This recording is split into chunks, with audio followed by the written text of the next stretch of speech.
Welcome to Zwida Media. If you're new to this channel, please subscribe. Don't forget to like, comment and share. Here's a new video for today. Enjoy.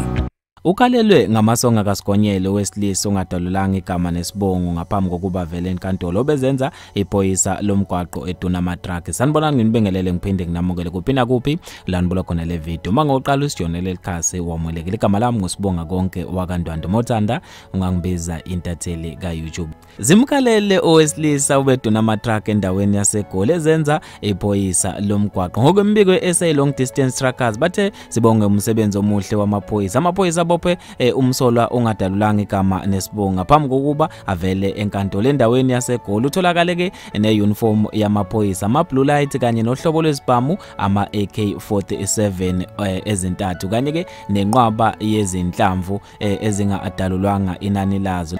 Lo msolwa ke umataniswa nenqwaba yamacala yokudunwa kwamatraki khona endaweni yaseGoli esebenzisa ama-blue light aphinde azenze amaphoyisa omgwaqo. Abantu bashayela ihlombe lesenzo samaphoyisa ukusebenza ngokuyikhandla babe sebegijima beyodlulisa ukujabula kwabo. Anthony Mohammed uthe sibonge kakhulu kumaphoyisa asebenze ngokuyikhandla. Sicela ngayithola ibail abolele ejele. Le uniform ibukeka iyintsha kumele beboshweke nalamaphoyisa adayisa yona le uniform nabo bebolele ejele njengobugebengu ubaba.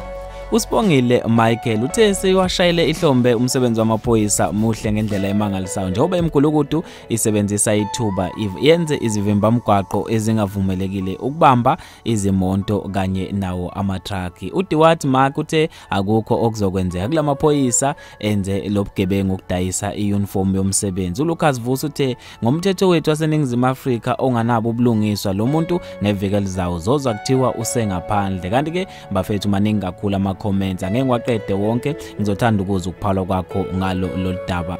Mahlabela phambili Uthukuthelise inqwaba yabalandeli bakhe umculo kaMaskandi UMzukulu emva kokuveza indaba ezibadine ngendlela imangalisayo. UMzukulu bekulindele ukuthi akhiphe ialbum yakhe osukwini lanamhlanje kodwa ke wangabe kusenzeka lokho. Kuye lapha enkundleni zakhe zokuxhumana odlulisa okukhulu ukuxolisa ngokuthi ngeke isaphuma ialbum namhlanje bebeyibheke ngabomvu abathande bakhe. Uthe bafethu ngiyazi ukuthi izindaba ezingezinhle kangakanani kunina lezi kodwa ke ngenxa yokuthi siyahlonipha futhi siyakwazi okunifanele bese ngeke siniphe ukudla okungakalungelwa bese ngiyaphinde ngiyaxolisa futhi ngiyathembisa na kanjani ukuthi ngoDisemba nje mawuqala sizobe sesiudedela umsebenzi. Abantu beke bese bethukuthela begana unwabo ngazo le ndaba bewudlulisa ukucasuka kwabo khona lapha kwi-comment section. Usikhanyiso njengoyise mashoba uthi hawu kodwa Mzukulu wabeke esefaka emoji ephukile yenhliziyo ephukile kanye nekhalayo.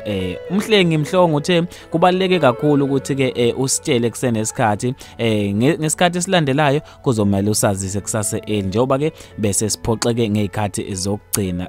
Umangema uthe uyabona ke uyasiphoxa manje yeka sengimemezele kangaka ngithi kusasa ziyakhala wabe sefaka ama-emoji aphukile enhliziyo eziphukile kanye nakhalayo. Unxumalo Sithembisa uthe khipha kusemanje ngoba ngomhla ka3 Disemba uyoyilalela wedwa leyo uCD. Kanti ke bafethu maningi kakhulu ama-comments angeke ngiwaqede wonke mina ngizothanda ukwazi ukuphawula kwakho ngaloko konke ke esesikhulume ngakho namhlanje. Sihlangane khona lapha kwi-comment section nawe uvula ukuthi ke ngabe kuphi okucabangayo ngazo zonke indaba enguphakele zona osukwini lanamhlanje. Ungibambeke evidweni elandelayo ngaso ke isikhathi esifanayo. Mina njengentatheli ka YouTube sengiphuma kanje ngithi ke awungibambe evidweni elandelayo.